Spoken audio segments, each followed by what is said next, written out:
Shalom, salam damai sejahtera bagi kita semuanya. Kali ini Pastor Daud ingin membagikan satu buah video, dan video ini bisa saya katakan teramat penting, karena sebenarnya apa yang kita dengar selama ini, perdebatan antara umat Kristen dan Islam, mereka sebenarnya banyak yang tidak tahu bahwa sesungguhnya ahli-ahli daripada orang-orang yang beragama Islam sangat memahami bahwa apa yang diimani oleh umat Kristen adalah benar. Sesungguhnya lewat perkataan dan pengetahuan mereka, kita jadi paham bahwa sesungguhnya orang-orang yang selalu berdebat dan ribut dari agama Islam, sesungguhnya mereka tidak mengerti apa-apa. Nah, untuk lebih jelasnya lagi, kita akan dengarkan profesor yang sedang mengajarkan tentang kristologi kepada para apologet Islam yang sedang belajar tentang Yesus. Mari sama-sama kita saksikan. Quran bukan hanya berpolemik, tetapi juga menawarkan satu konsep kristologi ya, yang berbeda dengan kristologinya orang-orang Kristen. Nah, kristologi yang diajukan Al-Quran adalah bukan lagi Yesus itu sepenuhnya Tuhan dan sepenuhnya manusia, ya, yang itu memang adalah konsep Kristen, tetapi yang dikembangkan oleh Al-Quran adalah Yesus itu sepenuhnya Al-Masih dan sepenuhnya manusia. Jadi bukan sepenuhnya Tuhan dan sepenuhnya manusia, melainkan sepenuhnya Al-Masih dan sepenuhnya manusia. Nah, konsep Al-Masih ini penting. Walaupun Al-Quran tidak menjelaskan apa yang disebut dengan Al-Masih, tetapi Al-Quran membenarkan, ya, tidak ada keraguan tentang ini, bahwa Yesus itu adalah Al-Masih. Jadi satu-satunya nabi yang disebut Al-Masih dalam Al-Quran itu memang Yesus. Ya, tidak ada Al-Masih kecuali Yesus. Karena itu Al-Quran membenarkan teologi Kristen bahwa Al-Masih ini adalah Yesus. Ya, dan Al-Quran menegaskan, menolak mengkritik pandangan orang-orang Yahudi yang menolak Yesus sebagai Al-Masih. Ya, jadi Al-Quran itu sangat kritis terhadap orang-orang Yahudi, ya, yang menganggap Yesus ini sebagai bukan anak yang benar gitu. Maka disebutkan klaim orang-orang Yahudi itu sebagai buhtanun azim dalam Al-Quran. Klaim orang-orang Yahudi itu sebagai fitnah yang sangat-sangat keji, ya. Karena yang ingin ditegaskan Al-Quran adalah pertama menegaskan nobilitas of Jesus. Jadi Yesus ini adalah pribadi yang utama. Dan untuk menegaskan keutamaan pribadi Yesus, pertama yang harus dilakukan Al-Quran adalah menegaskan kesucian Maryam. Maryam itu adalah pribadi yang suci, yang dipilih oleh Tuhan, yang dipilih oleh Allah di antara min nisa'il alamin, itu bahasa Al-Quran. Dari semua wanita di dunia, maka dipilihlah Maryam. Dan kita perlu tahu bahwa Maryam ini adalah satu-satunya perempuan dalam Al-Quran yang disebutkan secara eksplisit. Al-Quran tidak pernah menyebut nama perempuan kecuali Maryam. Ya.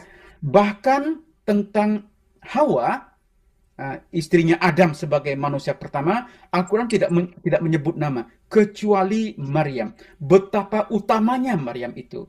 Dan karena itu kita bisa paham kenapa Al-Quran itu menjadikan satu surat sendiri yang disebut dengan surah Maryam. Surat tentang Maryam. Jadi begitu utama. Dan itu dilakukan Al-Quran, saya kira, untuk menegaskan keutamaan Yesus, gitu, keutamaan Isa.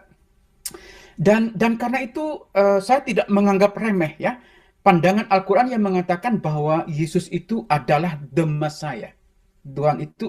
Yesus itu adalah Al-Masih. Walaupun kita bisa berdebat apa yang dimaksud Al-Quran dengan Al-Masih, karena Al-Quran memang tidak menyebutkannya secara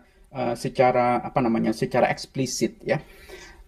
Karena itu kristologi yang diajukan Al-Quran bukan Yesus sebagai sepenuhnya Tuhan, sepenuhnya manusia, tetapi sepenuhnya Al-Masih dan sepenuhnya manusia.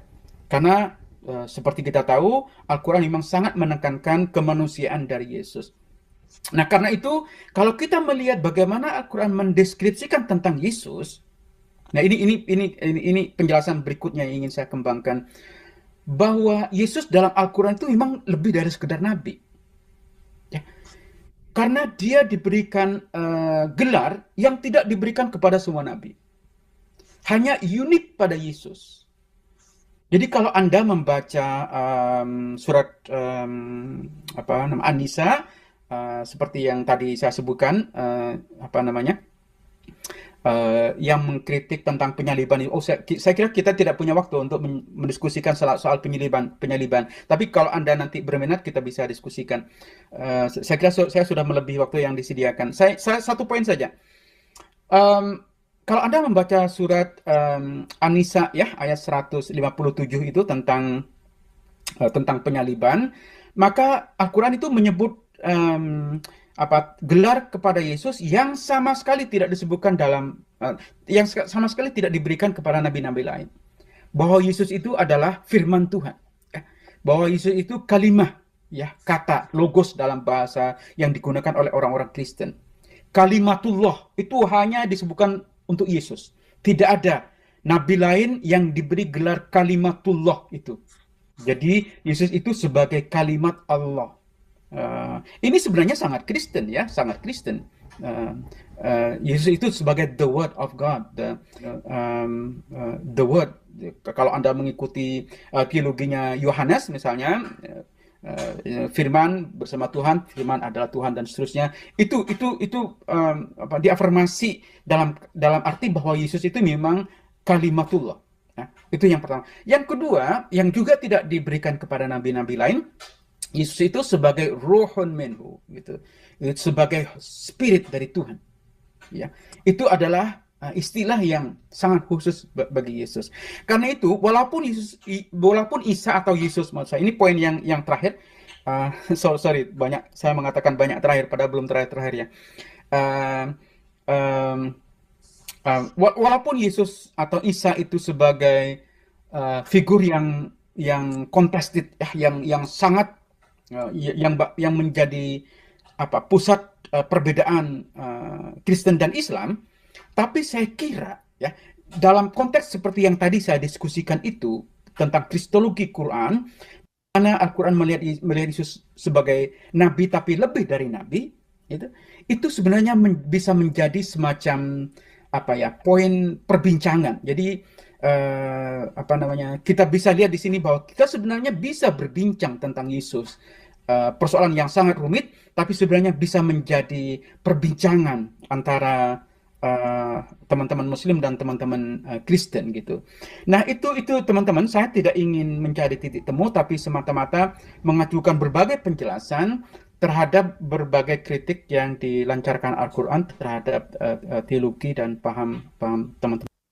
Iya, sekiranya hal ini diketahui oleh banyak umat Islam dan mereka mencoba mempelajari lebih dalam serta membandingkan dengan catatan yang tertulis di dalam Alkitab, tentulah mereka akan tercengang-cengang dan kemungkinan mereka akan banyak yang murtad dan menerima Yesus sebagai Tuhan dan Juru Selamat.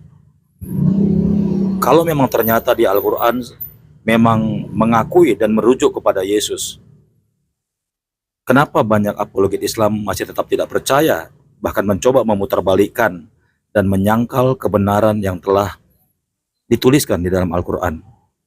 Inilah yang menjadi sebuah misteri. Tetap semangat dan tetap sukacita bahwa apa yang diimani oleh umat Kristen adalah satu-satunya jalan menuju ke surga. Sampai jumpa di video berikutnya. Tuhan Yesus memberkati. Shalom.